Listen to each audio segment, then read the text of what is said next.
Good afternoon, everybody, and welcome to RotoBaller Radio's Fantasy Baseball Preview Series. I'm your host, Anthony Aniano, as we take a look at the first base position and the rankings and ADP analysis. Guys, don't forget, head over to RotoBaller.com now and sign up for the MLB Premium Package. Use the promotional code ACES.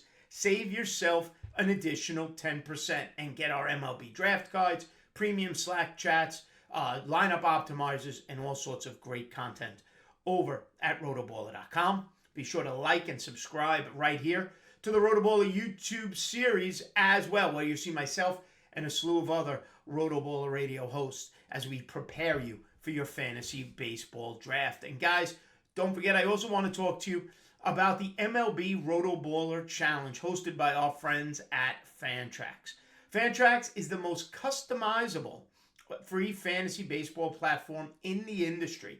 And that's why we are hosting our 2022 RotoBaller Challenge there. If you want the greatest fantasy experience, sign up for a free RotoBaller Challenge team today. All leagues are free to join, and you get to compete against RotoBaller writers and readers for a shot at the $500 cash grand prize. All new Fantrax users also get entered into a free giveaway to win a signed official MLB Wander Franco jersey. Go to rotoballer.com/challenge and sign up for your team today. All right, everybody. So, took a little break after football season. It's now time to talk some fantasy baseball, and kind of got a late start on it simply because we don't know when baseball is going to begin. However, this week, starting tomorrow, we have our tout draft and hold draft beginning. Labor drafts are already on the way and have took place in the past week. Tout starts Tuesday, March 1st with draft and hold. The TGFBI begins Monday the 28th for everybody. So even though Major League Baseball doesn't have a start date, fantasy baseball is underway. I tried to hold off as long as I could so that we'd hopefully see where more players land, what trades transpired, but we'll just have to kind of go from there and adjust on the fly once the labor settlement hopefully gets agreed upon and we don't miss too much major league action. But what I want to do today is take a look at the first base position and take a look at some rankings and some ADP status of 4 players and who I like, who I don't like, their faults, their blemishes, so forth and so on. Now, at first base position, in my opinion, very top-heavy when you look at it. When you have Vlad Guerrero and Freddie Freeman, Pete Alonso, Jose Abreu, Paul Goldschmidt, on and on and on at the top. Okay, if you want one of those elite guys, those 30 home or 100 RBI guys, that's where they are. Looking at the players, looking at the RotoBaller rankings, it does kind of fall off a little bit, and that's where I start my conversation. And it starts with the 9th ranked first baseman over at rotoballer.com, and that's Jared Walsh of the Los Angeles Angels. His current ADP in the NFBC is 115. So he's going in round 9. RotoBaller has him as the 9th ranked first baseman. 585 plate appearances, played a full season.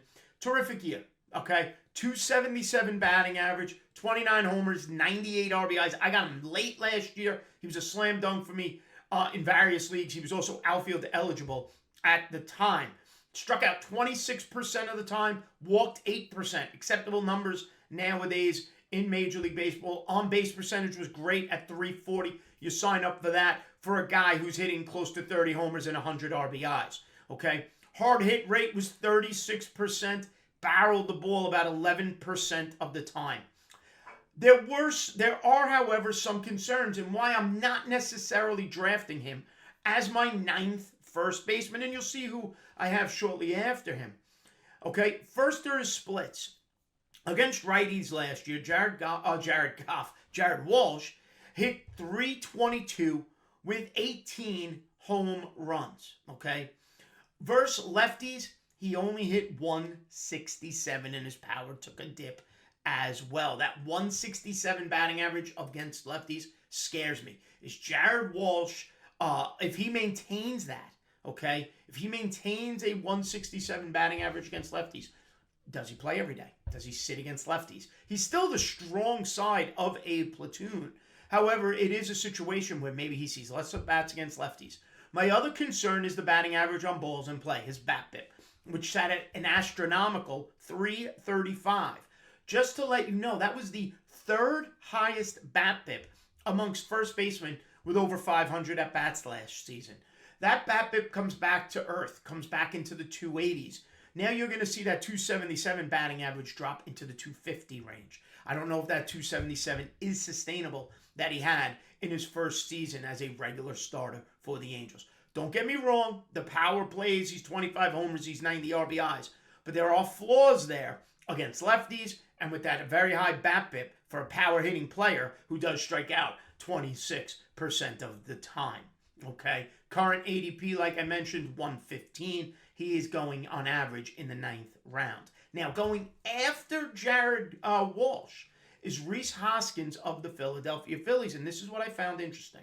Hoskins ranked as the 13th overall first baseman, going NFBC ADP of 135, round 11, about 2 rounds after Walsh of the Angels.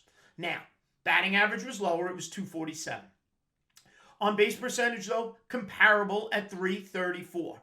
Power played, 27 home runs to 29 of Jared Walsh. Now, here's the big thing.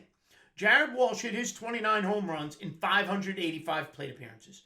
Rhys Hoskins hit his in 443. 140 at-bats, plate appearances less.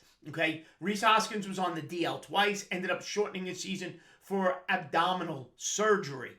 Okay, so you're looking at a player who missed a significant amount of time last year. Still had 27 home runs compared to Walsh's 29. 71 RBIs compared to the 98, easily made up over a full season. Okay, 24% strikeout rate, about 2% less than Walsh. He walked more than Walsh, 10.6% of the time. Hard hit rates were comparable. Walsh at 36%, Rhys Hoskins at 34%, and he barreled the ball 17% of the time, significantly more than the 11% that Walsh barreled. The other benefit, and there's a couple here, the other benefit is that Rhys Hoskins was similar stats depending on, with whichever split you look at. Against lefties, he hit 250. Against righties, he hit 245. He hit 10 homers against lefties. He hit 17 home runs against righties. And currently on FanGraphs roster resource tab, they have him currently scheduled to hit second between Gene Segura and ahead of Bryce Harper. It's a lot of fastballs coming Hoskins' way if he's hitting in front of Bryce Harper. Now, Jared Walsh also bats in the middle of a stacked lineup when you consider Ohtani, Trout, and Anthony Rendon will be surrounding him. But my concern is a full season of Rhys Hoskins. Another, let's call it 150 at-bats. Let's get him to 600. And he's exceeding Walsh's home runs. He's exceeding him in RBIs. The batting average can very easily be close because Rhys Hoskins had a 270 batting average on balls in play. That's a standard number. I don't expect that batting average to drop or rise too significantly. Give me about 250 for Hoskins. Walsh at 277 is elevated because that astronomical batting average on balls in play. If that's not sustainable, that batting average is going to plummet, and I don't like those lefty splits. Round 9 Walsh, round 11 Hoskins. Give me Hoskins every time. I know he's not sexy, and that's the problem. There's no quote-unquote upside. There's no 50 home run Pete Alonso. There's no MVP upside like a Freddie Freeman or a Vlad Guerrero there. However, there is a level of consistency with Hoskins. Although not sexy, although not tantalizing, it is just back of the baseball card type of performance for Hoskins. Something you could depend a little bit more on as long as he stays healthy, and he is, all reports are, he is fine for whenever spring training opens for the Philadelphia Phillies. Now, let's jump down a little bit, look at some more first basemen, but more players who maybe you're going to draft as your corner infield option. My first one is Nathaniel Lowe of the Texas Rangers. Okay, ranked number 26 at the RotoBaller first base rankings. NFBC ADP sits at 246. He's a 20th round pick. I added him last year, first waiver claim of the season.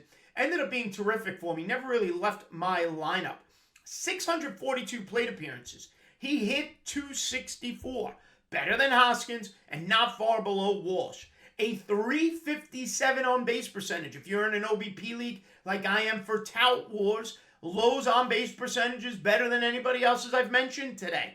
Okay, lefty-righty splits were very, very good as a lefty hitter.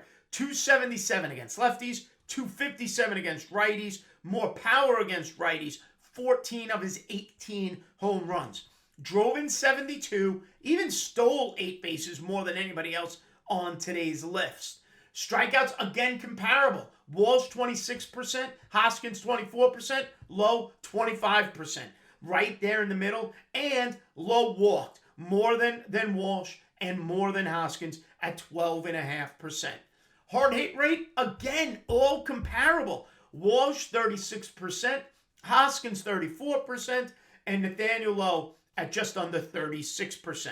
His barrel rate, though, was lower than everybody else, barely reaching 10% on the season. Now, a 339 BABIP, again, high, could cause a batting average regression, but that walk rate of 12.5%, I love that if you're in an OBP league. So here's a player who maybe doesn't have the power upside that a Hoskins does. I don't look at Nathaniel Lowe and say 30 home runs. Doesn't scream it. Does potentially hit you just around 20 to 23. I would think that's his max with 80 or so RBIs. And the reason I have an uptick in RBIs is the improvements the Rangers have made in the lineup around him. When you consider the addition of Marcus Semien, when you the addition of Corey Seager, Adolis Garcia hitting behind him or around him, all right? Nate Lowe hitting 5th in that lineup will have ample opportunity to drive in runs that he didn't have last year because Semien and Seager weren't on the team and, in theory, not on base before him. The Rangers have done a terrific job before the lockdown in improving their offense. All right, Lowe, going in round 20, is a terrific upside play at a corner infield position. When you consider minimal difference in home runs, let's call it 10, than Hoskins. I even have less than that between him and Walsh. Comparable batting average, higher on-base percentage, and an increased opportunity at RBIs. Nathaniel Lowe, Nate Lowe, as your corner infielder in round 20 is terrific value. And finally, my 4th and final first baseman who's going right after Lowe, and that's the rookie, the former first overall pick, Spencer Torkelson of the Detroit Tigers. Penciled in to be the Tigers' opening day first baseman. Cabrera assuming the full-time role as the DH. Candelario as the third baseman there now for Detroit. Torkelson hit at every step of the minor leagues last year. Okay, RotoBaller has him as first baseman 27. NFBC has him going as overall pick 260, right around round 21. If you're looking for a flyer as a corner infielder, or maybe your corner infield and your first baseman spot is filled, but you're looking to add a little depth, a little utility bat, Torkelson, between 3 stops at A-ball, AA, and AAA last year, combined for 30 homers, 91 RBIs, 89 runs scored, and stole 5 bases. Approximate between the 3 stops, a 21% K rate, and a 15% walk rate. Now, that being said, he played at A-ball and AA. Control's not as good. Okay, it's going to be harder to maintain that walk rate at the major league level against better pitching who has better control. And there are red flags. That batting average dropped at every level of the minor leagues. 312 last season in A-ball, 263 in AA, and then down to 238 in AAA. I'm not saying he's going to be a slam dunk win. I'm not saying he's going to be a dominant player. But in round 21, a guy who's going to get an opportunity to play every day, hit 7th potentially in that Detroit lineup behind Javier Baez, Jonathan Scope, Candelario, who are going to be in the middle of that lineup. Torkelson will have an opportunity to drive in runs and be productive. And he's a low-cost draft pick in the 21st round of a 12-team draft. My favorite of all 4 of these players, I'll be honest, it's Hoskins in round 11 with his current ADP. 30 homers, 90-plus RBIs, 250 batting average. I fear regression for Walsh. Okay, Lowe, I love him in an OBP league as my corner infielder. And Torkelson, obviously the highest upside play of the 4 players mentioned here today.